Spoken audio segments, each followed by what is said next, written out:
How to turn on menu notification dots on Facebook mobile. Hello guys, in today's video I'm gonna show you how to turn on menu notification dots on Facebook mobile. First thing we're gonna do is go to Facebook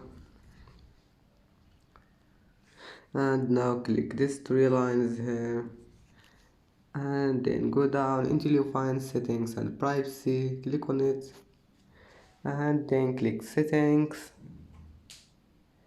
and then just go down until you find here shortcuts and click on it and then tap this one notification dots and here all you need to do just click on menu, and as you see menu has been turned on, and that's how to turn on menu notification dots on Facebook mobile.